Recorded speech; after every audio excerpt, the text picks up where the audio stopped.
So we're just going to start with Catholicism. As people who are not Catholics, we are not claiming to be experts on this. Once again, we have done our research. We've listened to podcasts. We've read articles and done our best to understand their belief system in reproductive technology. So we're going to start there. And we'll share some of that with you guys as well on our stories and whatnot. But so starting with Catholicism, the thing to understand is that it's a very large denomination, huge, and it's very unified because they have the Pope and then the catechisms where they're all adhering to the same rules. And so it's a lot more cut and dry and clear within Catholicism and their approach to reproductive technology.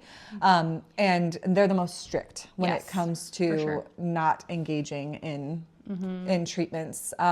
There are some treatments that are allowed, but it's very specific to maintaining the sexual relationship between the husband and wife. And so IVF is really out of the question because of that, but also because of the way that embryos are treated. And they would obviously not agree with any type of damage being done to an embryo after it has been and even freezing of an embryo, because of the fact that that would not be an extension of the sexual act at that time. Yes. So that's really, I feel like, what we learned with every process of, or every potential treatment, even if it was IUI or the freezing of, sperm and egg, none of those things would be a direct connection to the physical act of intimacy. So that was just kind of like, if it doesn't start there, it wipes it out as an option.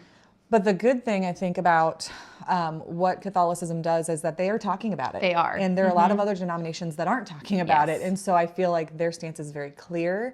It's very straightforward. And so I think that's helpful to people to have it being discussed. And again, we've talked about, like, we want it to be discussed. We think in church it should be discussed. It shouldn't be something that people are like, oh, I don't know, or we don't want to go into that or whatever. And so that's definitely a good thing about how they're handling it. And again, they're talking about those things. They're bringing up all of the potentials and the what ifs and still taking it back to the core of their belief on human life and sexual intimacy. Yes. And we've read different articles and they present that idea of how the end doesn't justify the means, and how, as Christians, we can't say, well, as long as I end up with a baby, whatever I have to do to get there is fine.